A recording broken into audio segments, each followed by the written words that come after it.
You walk around the inn constantly looking behind you as you just know that something is lurking in the shadows. You've got to link up with your teammates, but right as you feel as you're making progress, the lights turn out and you hear something skittering towards you in the dark. This is Puppet Master: Return to Bodega Bay Inn, which is designed by Jay Spence and published by Dynamite Entertainment, who helped sponsor this video.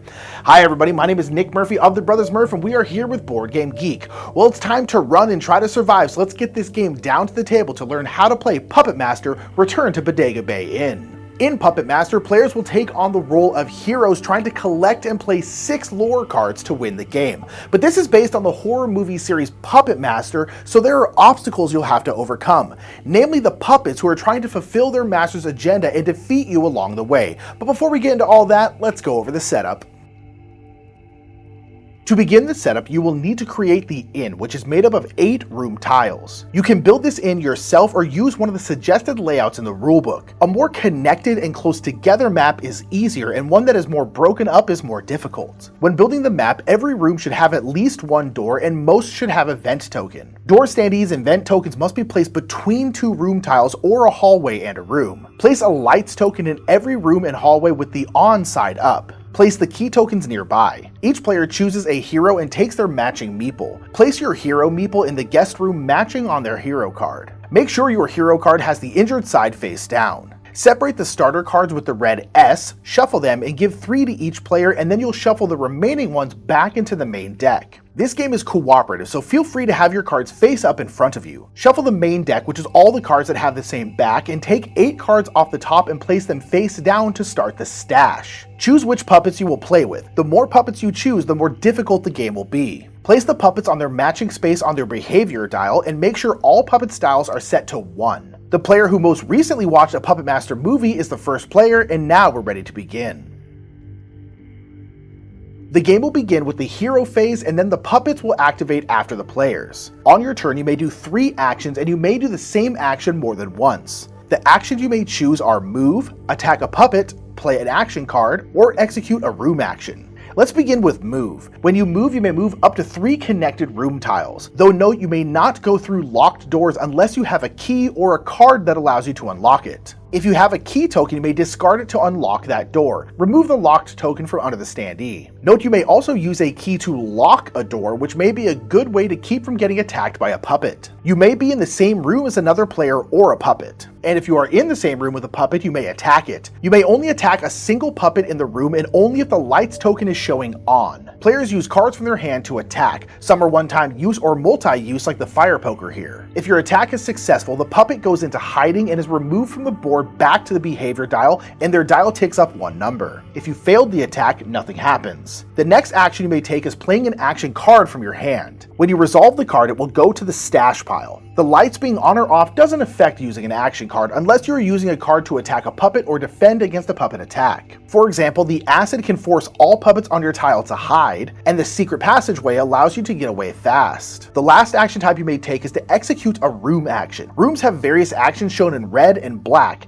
In every room you may search. When you do so, you will draw the top card from the deck and add it to your hand. If you draw a surprise card, you will resolve it immediately. So if we drew the ambush card, we would immediately start the puppet phase and then resume the hero phase once it was done. Note that you may only search a room once on a turn. If there are no cards left in the deck to draw, the players immediately lose the game. If you execute a stash action, you may look through the stash pile and take 1 card and place it in your hand. Though if there are any agenda cards in the stash, you must place all of them in the agenda row. Whenever you add a card to the agenda row, all puppets tick up their dials by 1. If all 6 agenda cards are ever in the puppet's agenda row, the players immediately lose the game. When activating the magic action, the player will discard 3 cards from their hand to the stash, and then they may search through the main deck and take whatever card they like into their hand. Then you'll reshuffle the main deck. When you activate the key action, you will take a key token. When you activate the breaker box, you may turn all lights in all rooms to their on side. When you do the research action, you may choose a lore card from your hand and place it down in its sequential place on the lore timeline.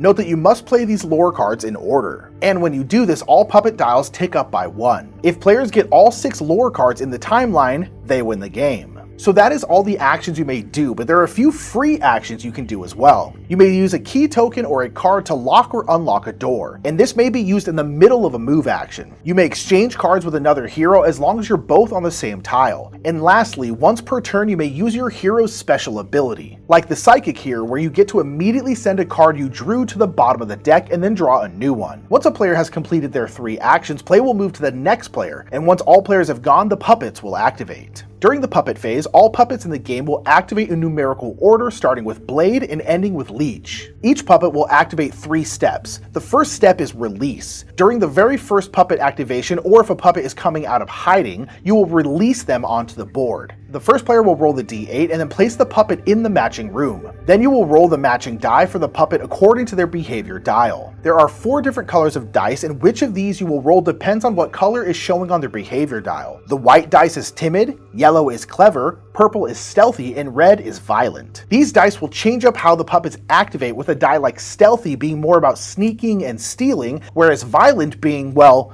violent. Find the matching die and then roll it. If it says closest or weakest, the puppet will move. When moving to the closest player, the puppet will find the shortest path to a hero and move 2 spaces trying to get to them. Note that puppets can move through vents but cannot move through locked doors. And they will always target the physically closest hero, not the one that's the most accessible. So in this example, Blade would move towards the green player because they are 2 away. They would not move towards the red player because they are 3 away. Even though Blade can't reach green due to the locked door and they could technically reach red, they still target and move towards green. If there's a tie between players, the puppet will move towards the player with the most lore cards, then the most agenda cards, and if there's still a tie, the players choose who the puppet targets. If the weakest result is rolled, the puppet will move 2 towards the player with the fewest cards in hand, taking the shortest route. If the puppet rolls a move option but they cannot move at all due to locked doors, they will go into hiding and are removed from the board. Also, if the hide result is rolled, they will go into hiding. If steal is rolled, draw the top card of the deck and place it on top of the stash pile. If lights is rolled, flip the lights token in the room the puppet is occupying down to its offside. If it's already flipped to its offside, just do nothing.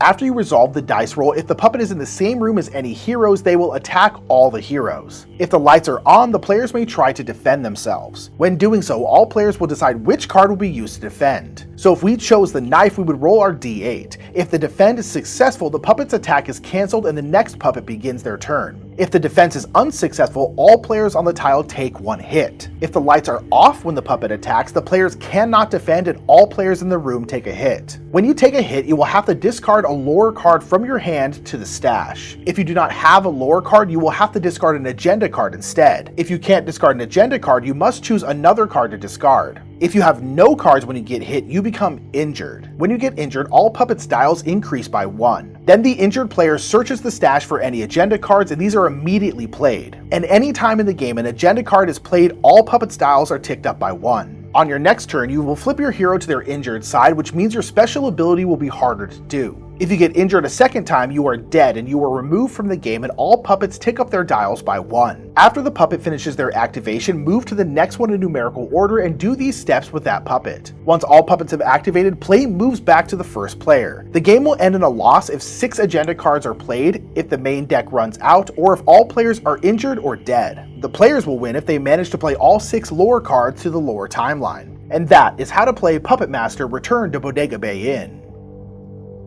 In Puppet Master, you are running around the inn trying to manage your hand and manage the puppets that are roaming around. They are shiftier than you will expect with their ability to move through vents and turn off the lights. You're never really safe from the menace of the puppets. And if Puppet Master Return to Bodega Bay Inn seems like a game you'd enjoy, make sure to check it out and learn more. And until next time, I've been Nick Murphy, and that is how to play Puppet Master Return to Bodega Bay Inn. Have a great day.